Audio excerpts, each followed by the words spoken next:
So, good afternoon, ladies and gentlemen. It's my great pleasure to introduce Professor Helmut Abels from the University of Regensburg as a speaker of our Nečas seminar today. So, the research of Helmut is focused on the interface of non-linear PDEs and applied mathematics in fluid mechanics, material science. He has a significant results in multi-phase flows, in free boundary programs, in diffuse interface programs, and we are very happy to have him here today. So, Helmut, the floor is yours. Yeah, thank you very much, Martin, for the kind introduction. Also, thank you a lot for the invitation to part into the seminar talk. It's always a great pleasure to be part, so to see so many of my many colleagues. And so I like to talk about uniform higher order convergence or higher order estimates for the sharp interface limit of the Navier-Stokes Allen-Cahn system. So this is a joint work with Ming Fei, Jan Liu, and Maximilian Moser. Actually, it's we're almost finished. I hope that the preprint will be out, let's say, in a month.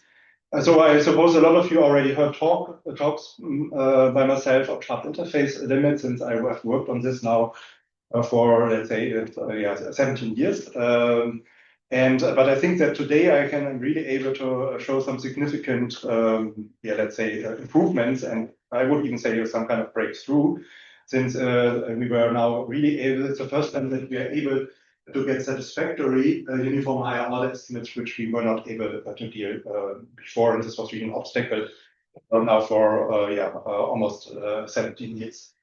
And but let me come to the topic slowly.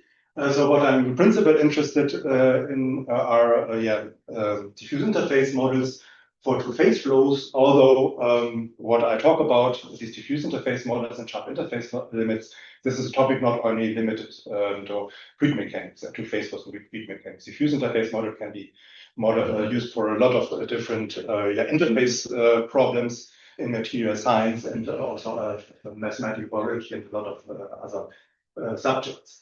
But here, as my main application in motivation comes from a two-phase flow of macroscopic immiscible viscous Newtonian fluids, where the classical sharp interface model, there you have an interface separating the domain omega plus with one fluid and omega minus with the other fluid.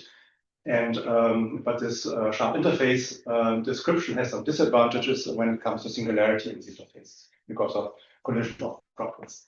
And therefore, it is of interest to approximate the sharp interface model by some diffuse interface model, where you take a mixing region of these macroscopically immiscible fluids into account, which is proportional to a small parameter epsilon.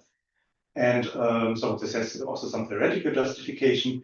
But of course, epsilon is usually small, and you are interested in a rigorous link between these diffuse interface models, which also we would like to use numerics, for instance, and to the sharp interface models. And so what the goal is really to obtain rigorous convergence results if epsilon goes to 0 from diffuse to sharp interface models, if possible with rates, which means that you get some kind of error estimates and suitable powers of epsilon. So that's the general key. So that's the time of my talk. So actually, the major part of my talk, I will focus on some basic equation, which is the Allen-Cahn equation. And so there will be no fluid dynamics for most of the time of my talk. And I will talk about the sharp interface limit of the Allen-Cahn equation, and also the linearization of the Allen-Cahn equation and results needed for the linearized operator in order to perform with the sharp interface limit. And then I will, after I explain the basic results, which are easier for the Allen-Cahn equation alone, I will talk about the sharp interface limit for another Stokes Allen-Cahn system, where then also really have a two-phase flow of two fluids. And then I want to explain what are the results of higher order estimates for the linearized Navier-Stokes Allen-Cahn. But of course, in this system, things are much more important.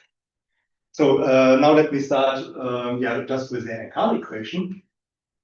So what we are consider is just this scalar second order reaction diffusion equation called Allen-Cahn equation, where here the first two terms are just the heat operator, and then you have some reaction term here, which is in the form of a derivative f of a double well potential. Here f through all of my talk will be a double well potential. You can always think about this fourth order polynomial. It's not necessarily of this shape, but essential form should look like this. So it has minima, strict minima at plus and minus 1. And it is positive elsewhere. It will also be symmetric around the origin. So it has a maximum at 0, but dynamically this is unstable, so it will not play a role. And so that will be part of the associated energy of the system. And in the Allen-Cahn equation, we have here this reaction term, which is just given by the f prime. And in front, we have a large prefactor epsilon. Of course, it will be a small positive constant, which we like to send to 0 later. And so this will be a large prefactor. So what this reaction term does, it actually pushes very fast towards the minima. So in this direction, basically. This is also what usually happens, that even when you start with an initial value where you're not close to far away from plus minus 1, even for, let's say, some widely oscillating initial values here, it will, after a very short time, in most parts of the domain, will be either close to plus 1 or close to minus 1. But the solution will be smooth, since we have here also the heat equation as part of the equation. So we will have some kind of smooth transition region between minus 1 and plus 1. And the canonical picture I have put here, I hope that you can see. So it's suboptimal with the light. But what you will see usually is that if you go to the center epsilon to 0, actually the concentration will go to plus 1 or minus 1 in most parts of the domain. And the limit, I will have the domain omega plus and omega minus, which is separated by a sharp interface denoted with gamma t. And what I have here, basically, this here, this range here, this will have a diffuse interface region, which you could define that C epsilon is strictly away from minus 1 or plus 1 by some small delta tilde. And so there's a region where you are strictly away from plus or minus 1. This is, of course, called diffuse interface. And it turns out that this is a proportional sign. So that's a cartoon picture. That's quite a local picture, of course. Globally, you can look much more wide. Okay. And so that's the picture you should have in mind. And there are by now quite a number of results on the limit epsilon to 0, the so-called sharp interface limit for the Allen-Cahn equation.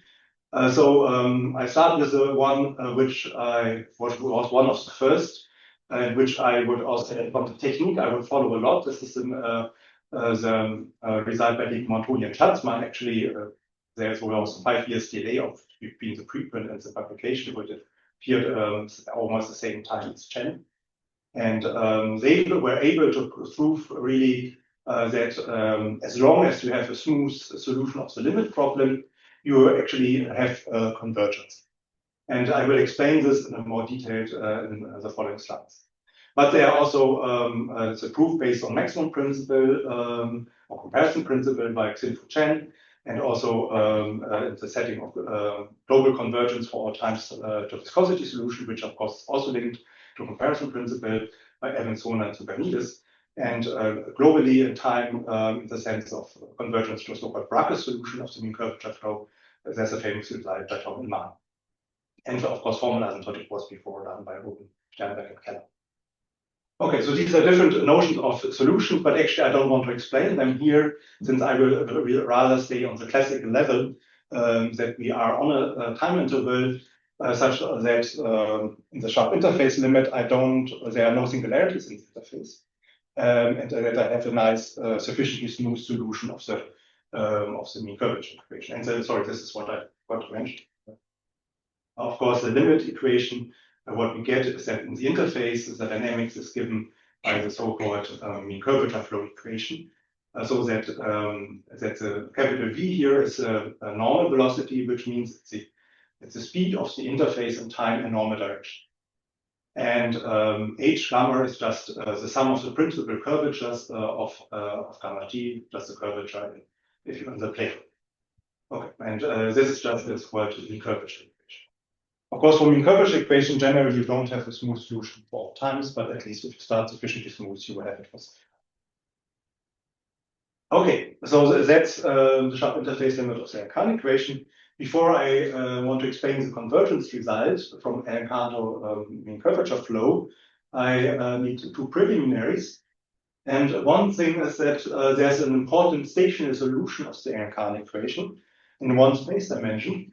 So if you have here omega is just r, the line, one-dimensional line, then there's one simple stationary solution. Of course, this has to satisfy this one DODE here, and I impose some kind of boundary conditions at infinity, so that I get something non-trivial. I suppose that c goes to plus or minus 1, if x goes to plus or minus infinity, so that I really have a transition from one phase to the other phase. But then I also want to have here a normalization condition. In general, without this condition here, C0 of 0 is 0, that there's of course one parameter family of solutions, since you can always take a solution translated. In order to fix it, I want to fix basically so-called diffuse interface at the origin, and this is a normalization condition. And then basically, by a simple change of variables, you can reduce from epsilon positive to epsilon equal to 1. And then the solution of this OD for epsilon equal to 1 is so-called the optimal profile. It's also the minimizer of an associated one-dimensional energy. And so this is really in the case that you have the standard first order polynomial, this tangent hyperbolic of x over 5. So here at the origin, you have the diffuse interface around the origin, and then you have the exponential convergence to plus or minus 1. And this is quite important. And this optimal profile in the following will also appear in the higher dimensional situation, since it turns out that also in the higher dimensional situation, the interface, the highest order, will look like the optimal profile if you cross it in normal direction. Okay. But in order to describe the higher dimensional situation, I need a bit more notation. So what will be important for the following result is the so-called sign distance function. So the sign distance function is just, it's just distance to the interface gamma of t if you're on one.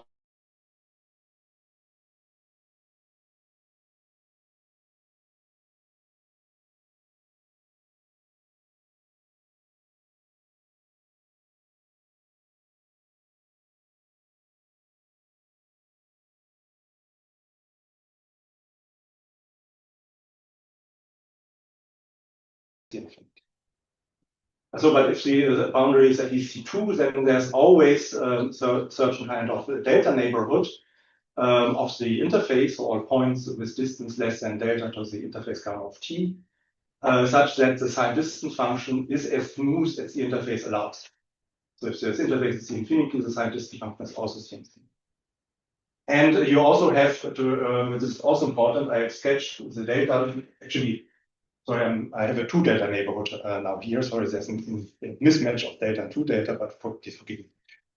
So I will have a sign distance function in the 2 delta neighborhood here. And for every point here in this delta neighborhood, I always have a unique projected point, which will be denoted by f of x here. And basically, the distance here in normal direction, this will be my gamma of t. And this gives me also new coordinates, which will also be used in the following. So in this delta neighborhood, I can, instead of using x, I can use the projected point s of x to the interface and the time distance function. The interface is new coordinates. Okay, this will be used in the following. Okay, and then there are some nice properties. For instance, that you have the time derivative of the sign distance function is minus the normal velocity in my sign conventions. The gradient of the sign distance function is just normal at the interface, and the Laplacian of sign distance function is minus the mean curvature cost.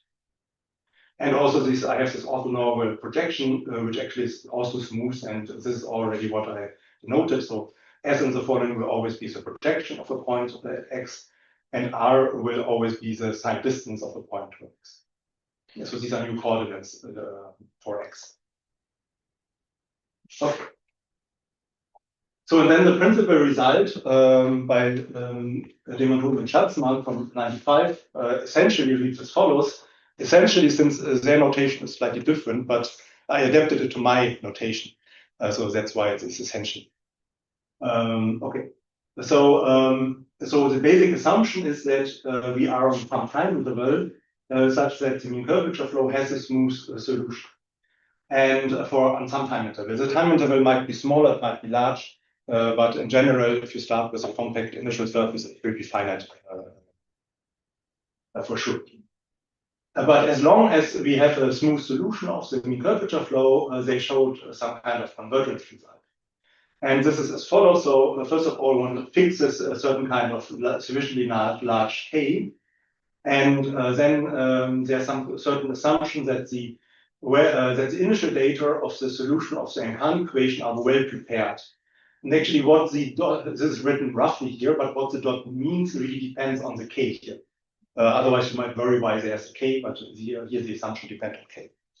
But in highest order, these well preparedness just means that in this delta neighborhood, it is just given the initial concentration is given by this optimal profile of the sine distance function of the initial interface. So gamma 0 is the initial interface from the curvature divided over epsilon. And far away from the interface is this in highest order just plus or minus 1. So close to the in this delta half neighborhood here, I'm behave like optimal profile of sine distance function over epsilon. And then the result is that I can construct some approximate solution, which in highest order still has to form its optimal profile of the sine distance function of the solution gamma t of my mean curvature flow equation. So gamma t is the solution of the mean curvature flow equation. I might have here some order epsilon correction given by the auxiliary function h epsilon. But essentially, it's the gamma t over epsilon plus some higher order corrections, which are more or less can be written down explicitly or by some recursive scheme. And the arrow in uniform in time in L2 between exact solution and approximate solution is of high order than epsilon. So it's really epsilon to the power k, where k is really a quite large number in their paper, depending on the dimension, but usually it was in three-space dimension, it's more than 10 or something. Okay, and this then shows in particular that C epsilon will go to plus or minus 1 in omega plus and minus 1, where omega plus and minus 1 are separated by gamma t by the solution of the curvature.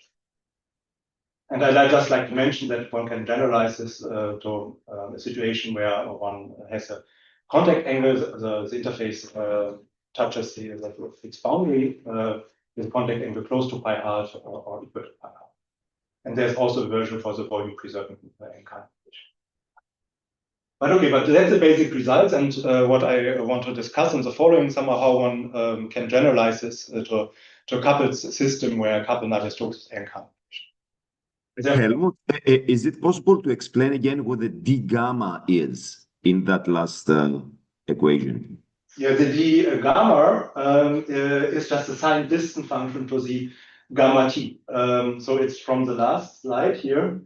So gamma t here in the following is a solution of my mean curvature flow equation.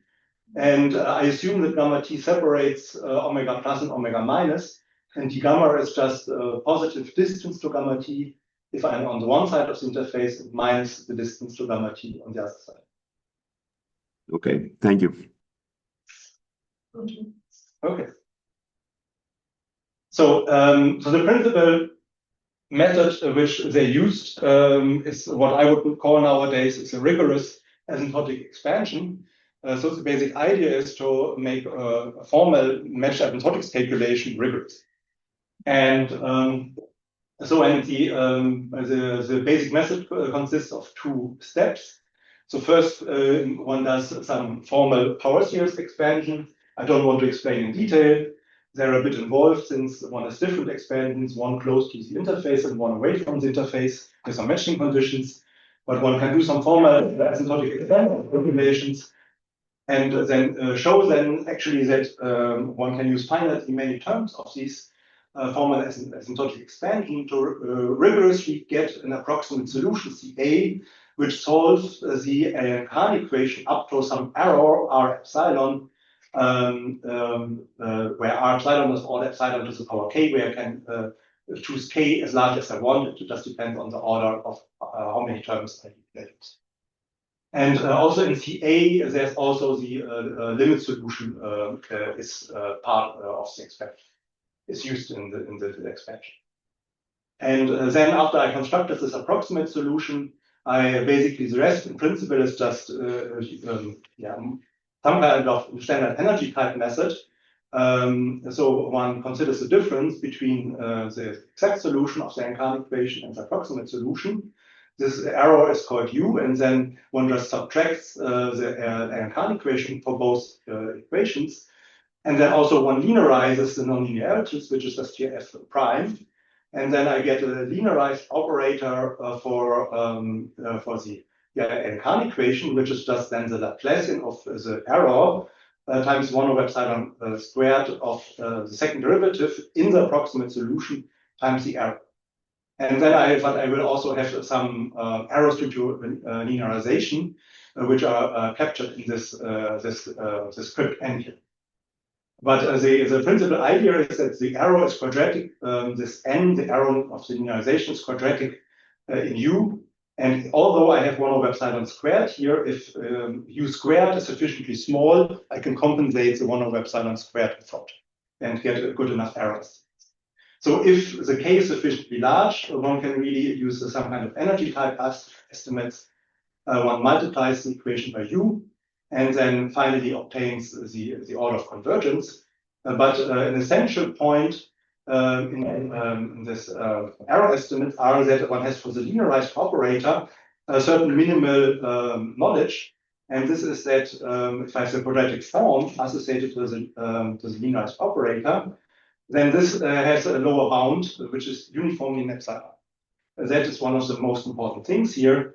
So there's a constant independent of epsilon, some negative one, such that the two norm of this form is bounded by low by minus constant times n norm of square.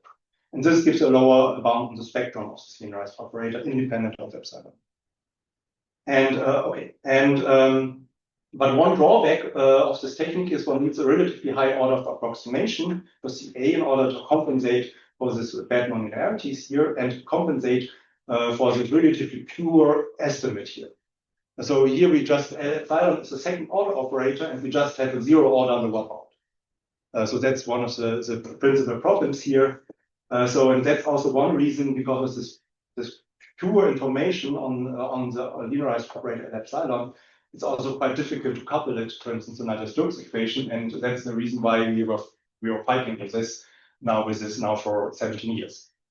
And but let me note one principal problem with the linearized operator, and namely I want to look at this the plot of the L double prime, and maybe I have here one principal sketch how this looks like.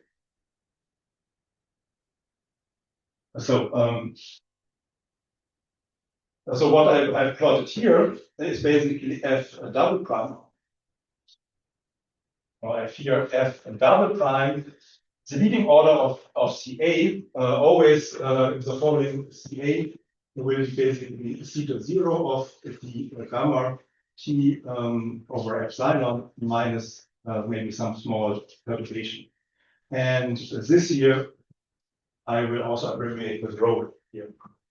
So this will be basically my second derivative evaluated at the profile, which goes exponentially to plus or minus 1. And but it crosses goes between minus 1 and 1 if I'm close to the origin. So if I have here basically here I'm close to 0, and but the good thing is Well, actually, sorry to be honest, I should draw it like this. And here's the origin. Actually, here's also the origin, and here's a certain number. So the f is the double f is non-convex. So second derivative of f, of course, is not positive everywhere. But if you are at plus or minus 1, the second derivative is positive, and I assume it's symmetric. So the following alpha will be now I write it here. Alpha in the following will also be second derivatives in the minimizers. So that's a nice positive constant. So the point is that the second derivatives here are in most parts of the domain are positive, but if I'm close to the interface, which here in my variables it's now its origin, I'm actually a negative. And this is a troublemaker since I have multiplied this by 1 over epsilon, and this is why lower bound is non-trivial. And but the message a little bit is that away from the interface, I'm very good. I even have it positive here, and this will push me a lot to plus or minus 1. But close to the interface, things are difficult. Okay. But now just let me know that okay, there's what is used here is the so-called spectral estimate. This is just what I showed before. So that this what I have here is the quadratic form associated to the linearized operator, and there's even a lower bound which is called CS in the following S for spectral of the quadratic form in terms of the equinormal. Actually, one can, if one looks carefully at this, one can get some bound on the tangential derivatives. This was something we recognized together with Union. This is Union, this is not Yadon. But the problem is that we don't have information on normal derivatives. Okay, so and one observation I like to note is that in the following I will use the space, which is basically it's H1. It's the energy space where we fix epsilon. This is the natural energy space for this form. But I use an epsilon-dependent norm, which is basically given by the quadratic form plus the CS plus 1 plus the L2 norm squared in order to have this positive. Otherwise, it's not a norm. And the nice thing, okay, this will be a natural energy space, but it's not so, the norm depends on epsilon. And to get a categorization of this norm, uniform epsilon is not trivial. But they are at least away from the interface, it's very nice. So if you stay away at the delta neighborhood of the interface, and actually here I have, things are rescaled in epsilon. So if I shrink the scale epsilon to 0, this region will shrink. And therefore, if epsilon is sufficiently small and I'm at a positive distance to the interface, I will always be maybe where second derivatives are close to alpha. And then actually, for epsilon sufficiently small, we will actually get that in the domain where I take away the delta neighborhood of gamma, actually this will bound me the gradient of U and L2 and the L2 norm, but not only L2 norm, I will even get a prefactor 1 of epsilon squared. This pushes really the L2 norm very fast to 0. And this is quite an improvement compared to this information. But the problem here is this estimate is only available away from the interface. If you use interface, and it's really a challenge to resolve things close to the interface. And this will be the topic in the course. How to resolve the information close to the interface. Okay. So that's what the first thing I want to show you is that now some improved arrow bounds. So for the linearized Allen-Cahn equation. So here I just take the Allen-Cahn equation. Again, I linearize around an approximate solution, which is again of this form optimal profile in this d gamma of epsilon, these three scale variables. That's maybe something which is quadratic, which I don't want to specify for simplicity of the presentation. And then that's my linearized Allen-Cahn equation here. I consider things in a bounded domain with usually boundary conditions for simplicity. And I just have a right-hand side, which corresponds to an arrow, which just here just given. And I'm given right-hand side to G. So this is just a linear equation and of course initiative. And then the first thing I like to show you was the first step. It's a uniform first order estimate for the linearized Allen-Cahn equation. And this reads as follows. So if U now is the solution of this linearized Allen-Cahn equation, then if epsilon, sorry, I forgot to mention here, always epsilon will be always between smaller than epsilon. So it was forgotten in the slides. So if epsilon is sufficiently small, I can bound on one hand the L-infinity L2 norm, but to be honest, that's not new information. The new information is some uniform control of U and the gradient of U globally in omega, but the point here is, the essential point is that we use a certain kind of weight. And the weight is this omega epsilon. So that's a special weight function depending on the interfacial thickness. And this is quite adapted to the problem. So omega epsilon, actually, it's just, you can put it to +1 or any other positive constant away from the interface.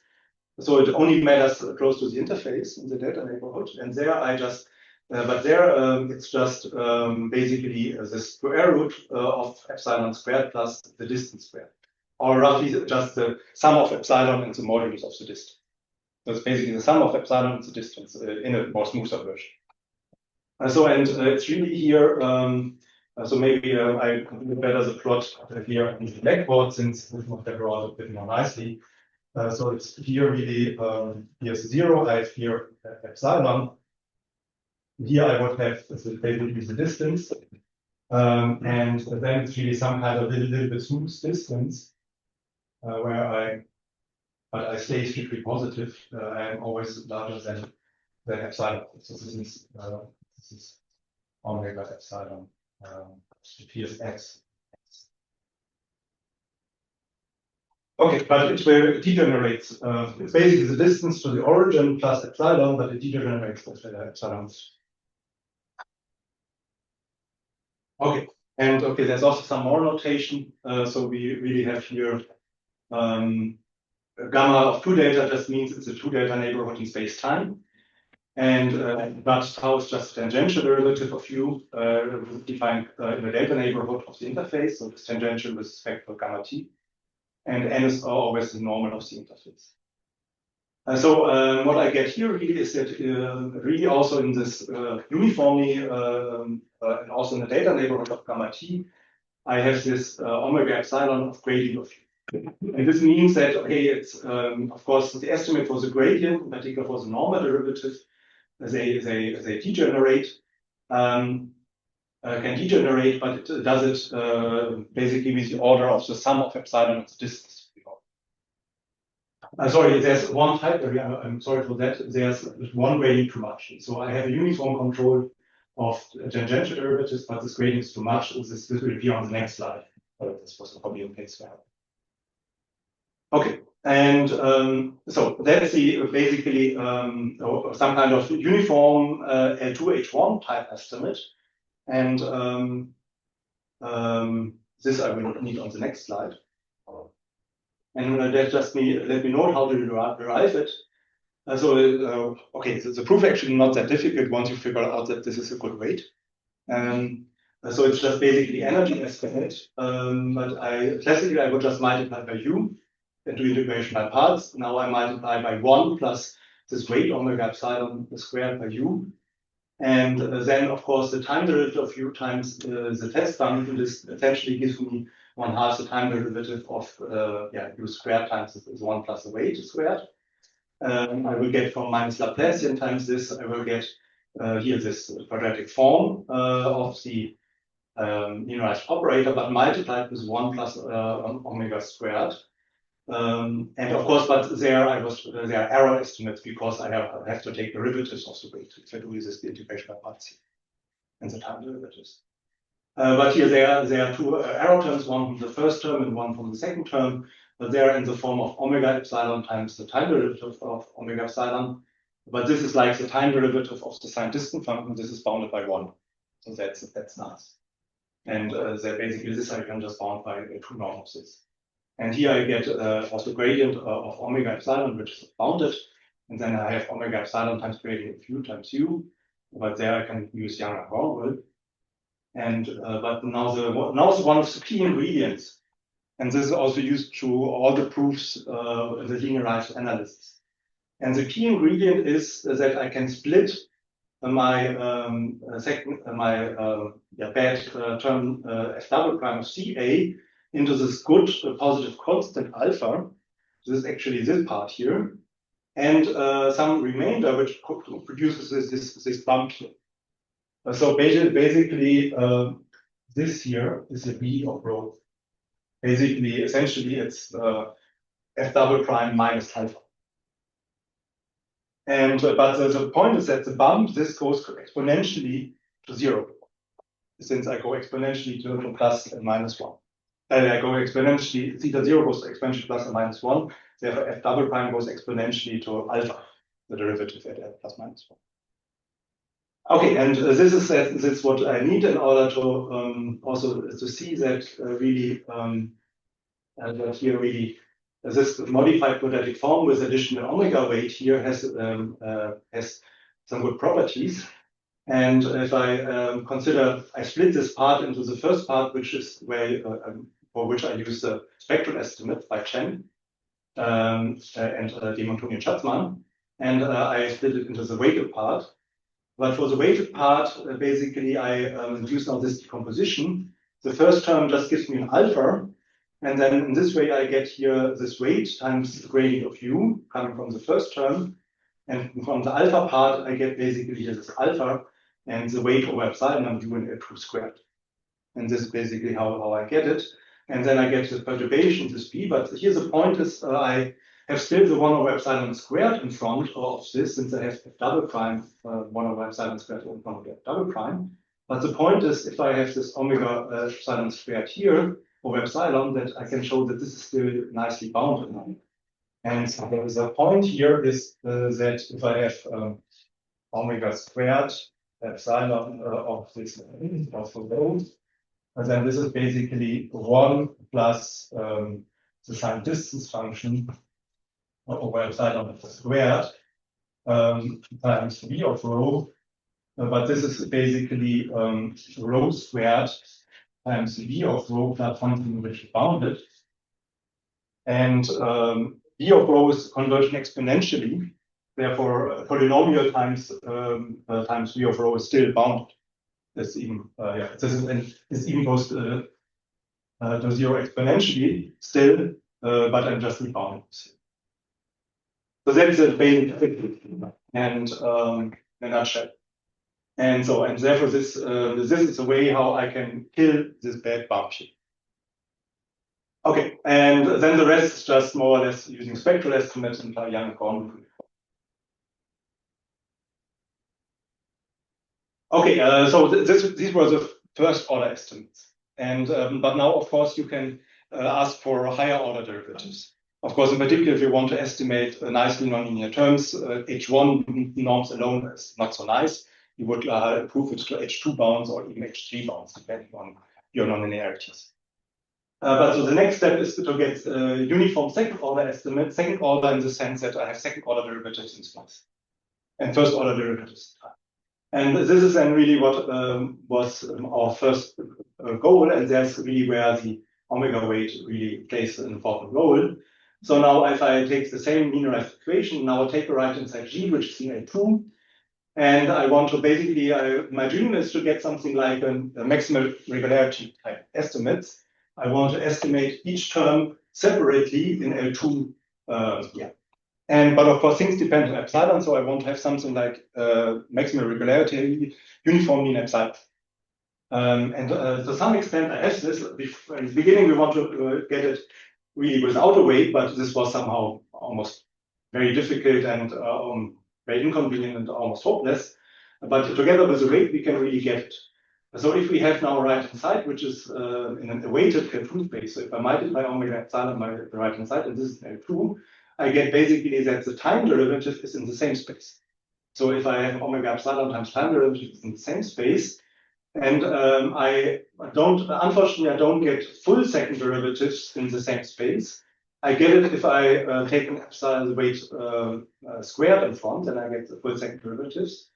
But I get something which is almost as good basically I can get tangential derivatives of u, second order tangential derivatives of u in the same weighted space. And I can get a linearized operator and Hahn operator in normal direction still in this weighted space. Whereas this here is a one-dimensional Hahn operator, but here it's only x, the derivative only x in the normal direction. That's the point. So I can split here tangential and normal direction, but still I get that the normal derivatives here, linearized operator in normal direction is in this weighted vector space. In that sense, it's a uniform maximal regularity system. Okay, and a similar one can also get third order estimate. If one is sacrificed for each derivative, one has to add roughly another power of omega epsilon, which in some sense is natural. I'd like to note that omega epsilon is one away from the interface. So away from the interface, we just have the standard estimate.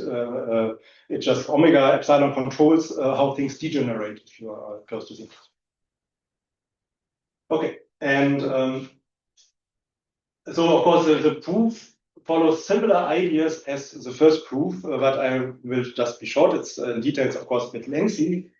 But it's, in this case, the proof consists of two steps. So first one would like to test this omega epsilon squared times the time derivative. Unfortunately, directly this doesn't work. But it works if I take an epsilon to the power 4 times the time derivative. Then one can basically get omega epsilon squared times dtu in L2, and here time derivative of the energy. If I multiply this Allen-Cahn operator by dtu, but with epsilon omega squared instead of omega. Sorry, with an omega. Yeah, that's correct. Sorry, there should be 4. And but then some arrow terms can be bounded by this, using the same decomposition as I used before. But then in the second step, we use new coordinates close to the interface. We use this coordinate, which somehow makes the interface stationary, in the sense that I use one coordinate as the projected point on the coordinate and one is the distance to this interface. This has the advantage that this quadratic form here becomes time independent, and therefore the time derivative of this guy is not as bad as it would be if you don't have the new coordinates. And then you can still estimate things using similar estimates as before. And then together with suitable elliptic estimates for the linearized operator with omega weights, you can get all the estimates similar as before. Okay, okay, for the last minutes, I just like to explain to you how you can now use these ideas to finally treat a coupled Navier-Stokes Allen-Cahn system. So what I really like to consider is, let's say an Allen-Cahn equation, which this is the same as before, but together now with a convection term, where V epsilon is a mean velocity of the mixture of two fluids. And here in the first line, I have the Navier-Stokes equation in the case of same constant density. But the really new thing is that I have some capillary stresses on the right-hand side, which is something like a diffuse interface analog of the curvature of the interface times the normal times the surface mesh. And so the rest of the notation is the same. The only difference here is that usually one really has some kind of mobility coefficient here, which is of interest. And the mobility coefficient could either tend to 0 if epsilon goes to 0 or stay positive. And the results actually depend on which power the mobility coefficient goes to 0. But let's say since time is very short, please only consider the case in the following: that k is 0, so that the mobility doesn't go to 0 if epsilon goes to 0, which is the same case as before. But in general, in fluid dynamics, also the case when mobility goes to 0 for some interest. Okay, and then actually, depending on whether mobility goes to 0 or not, you can get in the limit Navier-Stokes equation in the bulk phases, and you have interface separating both phases.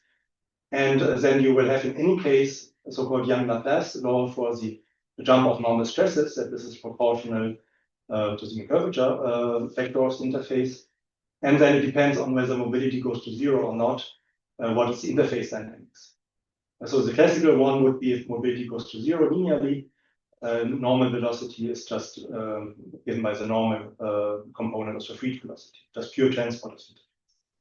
But in the case when I'm in the Allen-Cahn scaling, as before, then actually one gets a non-classical model where one has, instead of a pure transport, one has an additional diffusion type term, which is some constant in zero, which you could put to 1 times the mean curvature. So this is now a convective mean curvature flow equation. So it's similar to the curvature flow from before, but now coupled to another flow equation. Okay, and now really the goal is to prove convergence in these settings rigorously. And the basis to do this now is really to really use our improved regularity results and estimates for the Allen-Cahn system now for the coupled linearized system. But the coupled linearized system, so maybe I skip this. The coupled linearized system is really now very lengthy. So we have some limit solution, which is again given by gamma t, and it's a solution of a mean curvature flow coupled to a Navier-Stokes equation. And V A is in highest order the velocity of the limit system. And then you have some higher order corrections. And then I linearize this Allen-Cahn Navier-Stokes system around these approximate solutions. And then I get here a linearized Navier-Stokes equation in the first line. I also have to linearize this capillary term here, where before I had grad C epsilon grad C, and then I linearize this and use the arrow. So CA is the point which I linearize around and use the arrow. And this I have a symmetric version of this. And R1 and R3 are just some given arrows, right hand side. And then I have here this linearized convective Allen-Cahn equation, where additionally to before I have also to linearize this convection term. And in particular, here I have a term where I have the gradient of the CA, which actually is a worst term and the troublemaker, since CA in highest order is optimal profile of the gamma over epsilon. But if I take the gradient of this, I get 1 over epsilon. And this really causes the troubles. This is rather singular. And but let me note that also this linearized system has a limit system. And this is some kind of linearized Navier-Stokes to phase flow system. In the linearization, I have on one hand limit velocity, W0, but I also have in the limit some kind of linearization of my interface gamma t. So H is some kind of height function living on gamma t, which describes perturbation of the interface gamma t in normal direction. And then I get, it's a limit linearized system, I get a linearized to phase flow problem, where I have here instead of the curvature on the right-hand side, I have Laplace by Charmy acting on the side function and some first order term. And instead of the mean curvature flow equation, I get some linearized convective and mean curvature flow equation, which is just the time derivative, and then your Laplace by Charmy type operator acting on H. And some two terms coming from the convection term. And then really one can show that really the arrow can be split into a principal part, UA, which is given by the solution H of this limit linearized problem. So that's the perturbation of gamma t in highest order. And then we have an arrow which is given by the derivative of the optimal profile in the same variables as before, and 1 over epsilon. And then there's a rest U bar, which is in some sense of lower order. And then the principle, okay, that's a quite heavy slide. I apologize for that. Please don't read everything in detail. The point is that now I can split basically the arrow in the principal part, depending on the solution of the linearized limit system, and a lower order part U bar, where the U bar in some uniformly in time in some second order H2 type spaces, but these H2 type norms, they have some suitable weights in front. So this weight depends on the order of derivatives and is encoded in the norm. And also here for the error in the velocity, I have here basically at infinity L2 and gradient of W L2 L2 bounded. But first derivatives I also have under control, and second derivative as well if I sacrifice an additional omega psi. And these then are uniformly bounded by the data. And there's the principal leading order error in the epsilon also has some bound, but there's a loss of 1 over square root of epsilon. And here these are really uniform bounds, which are third order in the error in the Allen-Cahn equation and second order in the error in the velocity. And then an application of this is that we can now really do the sharp interface limit for the full Navier-Stokes Allen-Cahn system in the scaling if mobility doesn't go to 0 in 2 and 3 space dimensions. I should have mentioned what we were not able to do so far, where it was a 3-dimensional case with our technique. Sebastian Hensel and Julian Liu were able to do this in 3 space dimensions with a relative entropy method, but only in the case of same viscosities. So we are now able to, on one hand, to extend this to 3 space dimensions, but then have a much better and higher order estimates, which in some sense I think are optimal to some extent. And of course, the motivation also to go is to extend this to Navier-Stokes here on the intermediate time in this next step. Okay, but I think time is over. Therefore, I thank you for your attention.